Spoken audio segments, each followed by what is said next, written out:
ಕೋವಿಡ್ನಂತಹ ಈ ಸಂದಿಗ್ಧ ಪರಿಸ್ಥಿತಿಯಲ್ಲೂ ಕೋವಿಡ್ ರೋಗಿಗಳನ್ನು ಯಾವುದೇ ಹಣವನ್ನು ಪಡೆಯದೆ ಅವರಿಗೆ ಉಚಿತ ಚಿಕಿತ್ಸೆ, ಆಕ್ಸಿಜನ್ ನೀಡುತ್ತಾ ಅವರ ಮನೆ ಮಂದಿಗೆ ಧೈರ್ಯ ಸಾಂತ್ವನವನ್ನು ನೀಡುತ್ತಾ ಗುಣಮುಖರಾಗಿಸುವ ಕೋವಿಡ್ ಕಾರ್ಯಕರ್ತರ ಶ್ರಮ ಶ್ಲಾಘನೀಯ ಎಂದು ಮಾಜಿ ಶಾಸಕ ಮೊಯ್ತೀನ್ ಬಾವ ಹೇಳಿದರು.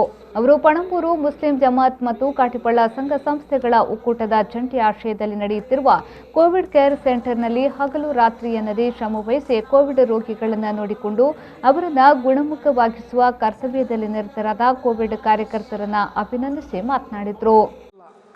ಸನ್ಮಾನ ಆಗಿರಬೇಕಾಗಿರುವಂತಹದ್ದು ಆ ಕಾರ್ಯಕರ್ತ ಬಂಧುಗಳಿಗೆ ಮತ್ತು ಅದರ ಹಿಂದೆ ಇರುವಂತಹ ರೂವಾರಿಗಳು, ನನ್ನನ್ನು ಪ್ರೇರಿಸಿದಂತಹ ಶಕ್ತಿಗಳು.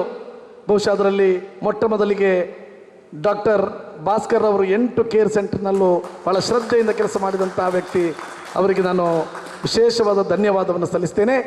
ಅವರ ಹಿಂದೆ ಹುಸೇನ್ ಕಾಟಿಪಳ್ಳರವರು ನಮಗೆ ಯಾವ ರೀತಿಯಲ್ಲಿ ಅಲ್ಲಿ ಮಾಡಬೇಕು ಇಲ್ಲಿ ಮಾಡಬೇಕು ಅಂತ ಹೇಳುವಂತಹ ಸೂಚನೆಗಳನ್ನು ಕೊಟ್ಟು ಇದನ್ನು ಯಶಸ್ವಿಯಾಗಿ ಗುರಿಬಿಟ್ಟಿಸುವಂತಹ ಕೆಲಸ ಮಾಡಿದಂತಹ ಅವರಿಗೆ. ಕಾರ್ಯಕ್ರಮದ ಅಧ್ಯಕ್ಷತೆಯನ್ನು ಪಣಂಬೂರು ಮುಸ್ಲಿಂ ಜಮಾತ್ ಅಧ್ಯಕ್ಷ ಅಹಮದ್ ಬಾವ ಕೆಯೂರು ಅವರು ವಹಿಸಿದ್ರು.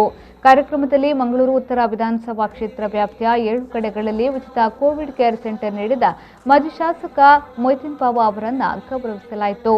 ಕಾರ್ಯಕ್ರಮದಲ್ಲಿ ಸಂಘಟನಾ ಕಾರ್ಯದರ್ಶಿ ಹುಸೇನ್ ಕಾಟಿಪಳ್ಳ, ಪ್ರಧಾನ ಕಾರ್ಯದರ್ಶಿ ಅಬ್ದುಲ್ ಕೆಯೂರ್, ಮೊಹಮ್ಮದ್ ಬೂಳೂರು, ಶುಶ್ರೂಷಕಿ ಎಲ್ವಿನ್, ಸೈಫುಲ್ಲಾ, ಹಿದಾಯತ್, ಹಸನ್ ಬಾವ ಮೊದಲಾದವರು ಉಪಸ್ಥಿತರಿದ್ದರು.